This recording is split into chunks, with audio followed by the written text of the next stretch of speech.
estamos acá con el señor Feliciano Giraldo. Giraldo. Él es comunicador social enfocado en organizacional. ¿En qué lugar estás trabajando en este momento?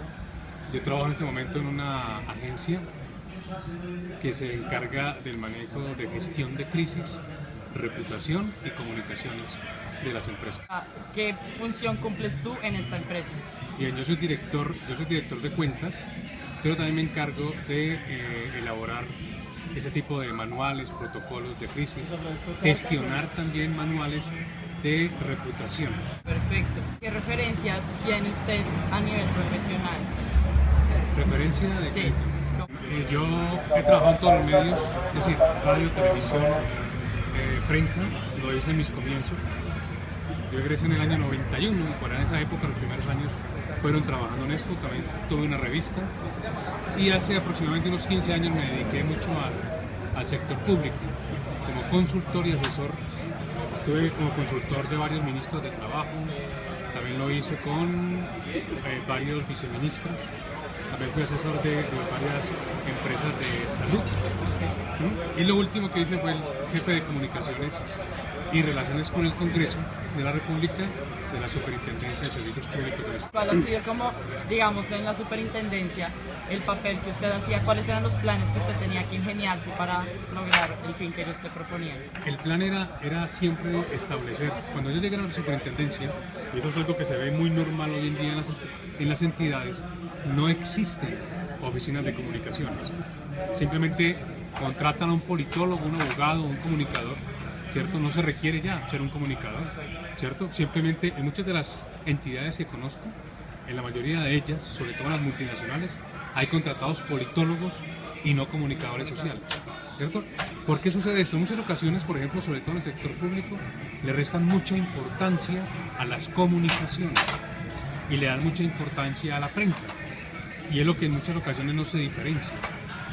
Las personas, incluso los profesionales en esta área, no saben diferenciar entre lo que es una oficina de prensa y lo que es una oficina de comunicaciones. La oficina de prensa, y esto es lo que se ve en la mayoría de entidades del Estado, las oficinas de comunicaciones terminan convertidas en oficinas de prensa. Es decir, la oficina que día a día está tramitando el día a día de la empresa, ¿cierto? De pronto, y todo lo resuelven a través de un simple comunicado. Todo lo reducen a un comunicado. A eso está ampliada la comunicación organizacional hoy, a que sea más estratégica, no a que sea simplemente táctica, no apagar los incendios del día, Sí. ¿cierto? Lo que te contaba de lo que sucede con la mayoría de empresas hoy y la mayoría de los jefes de instituciones, de ministros, directores, superintendentes, es que le dan mucha importancia, al comunicado de prensa. Se basan exclusivamente en el comunicado de prensa, pero le restan importancia a la estrategia. Y hoy en día, si un comunicador, hablo de un comunicador en especial, quiere llegar a hacer algo dentro del gremio, no del gremio periodístico, sino en cualquier sector de la economía donde quiera trabajar, tiene que formarse más en cómo manejar estrategia, en cómo proyectar la entidad un poco más allá. Y dejemos que los comunicadores, que tienen un pensamiento, una estructura mental más amplia y más capacitada, se dediquen a la estrategia, a ver cómo proyectar esa entidad, esa institución, muchos años adelante. ¿Qué va a pasar con ella? ¿Qué va a pasar con la institución? No qué va a pasar con el jefe de la institución. Ojo con esto, porque es que en la mayoría de ocasiones también se dedican los comunicadores a ensalzar la imagen del jefe de turno. Y hay que tener conciencia que es a la entidad y con la entidad que se trabaja. Las comunicaciones es proyectarse hacia el futuro. Es decir, yo como planeo esto para que esta empresa que está hoy en este sitial, cualquiera que sea, esté en el 2015 en otro lugar. Eso no lo haces con el día a día. Eso lo haces planteando una estrategia clara, las acciones que hay que implementar, que hay que ejecutar para lograrlo y la forma en que eso se va a medir.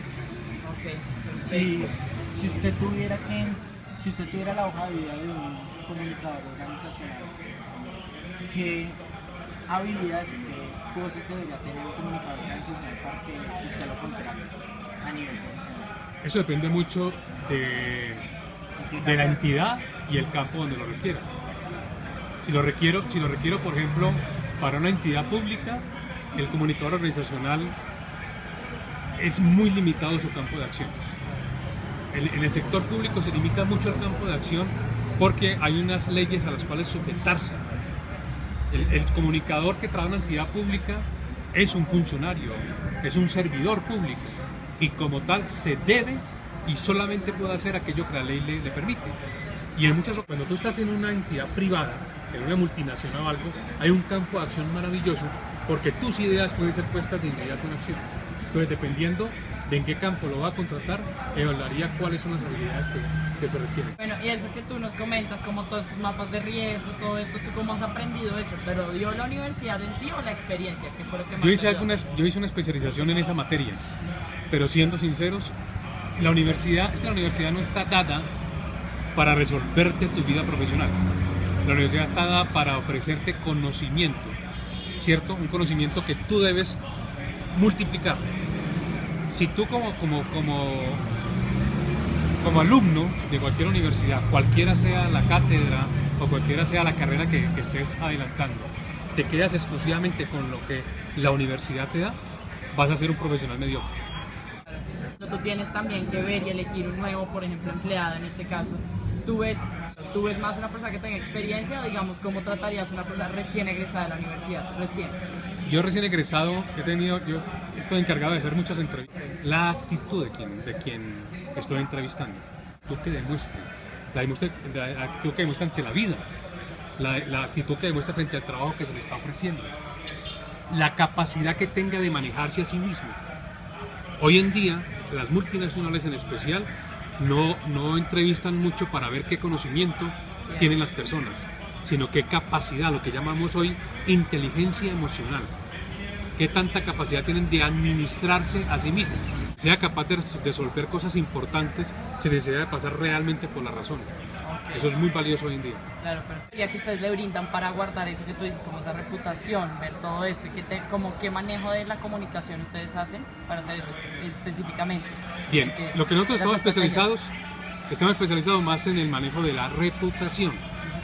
La comunicación es un vehículo, es un medio para que esa reputación se fortalezca.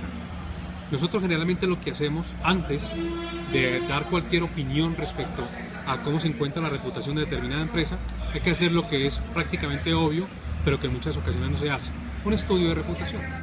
No, eso es lo que diferencia un estudio de reputación de una simple y llana encuesta. Una encuesta, a ti te preguntan sí o no, ¿cierto? Un estudio de reputación es una serie de preguntas que llamamos variables. Hacemos una cantidad de preguntas en profundidad. Generalmente un estudio de reputación se hace con 300, 500 o más personas de cada uno de los grupos de interés que tiene esa compañía. Y a todos, con base en eso, ya reunimos toda esa información, la llevamos a la estadística y determinamos dónde está fallando esa reputación, ¿cierto? Dónde hay deficiencias, dónde hay oportunidades de mejora y dónde hay fortalezas. Generalmente, después de un estudio de reputación, son muy pocas las empresas que tienen fortalezas y muchas que tienen oportunidades de mejora. ¿Por qué sucede esto? Con una empresa sucede algo similar a lo que sucede con cualquier ser humano. Tú tienes una opinión de ti mismo y tú estás convencida que los demás piensan eso de ti, ¿cierto? Cuando tú te vas como empresa y haces una entrevista a tus públicos de interés, en este caso a tus amigos, cualquiera puede decir, no, ella de verdad es muy linda, pero no me parece tal cosa.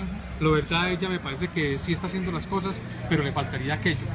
Me parece que debe ser más seria, debe ser más espontánea, una cantidad de cosas. Eso mismo surge en las empresas. Y ahí es cuando las empresas, nosotros le entregamos eso y fuera de eso le hacemos una estrategia comunicacional, una estrategia relacional y una estrategia comunicacional de cómo esas brechas que existen entre lo que él piensa y lo que piensan sus públicos de interés, podemos solucionarlas. Entonces esa estrategia va dirigida a eso, una estrategia con acciones, con tácticas, generalmente se llaman, con acciones, con tácticas y con medición.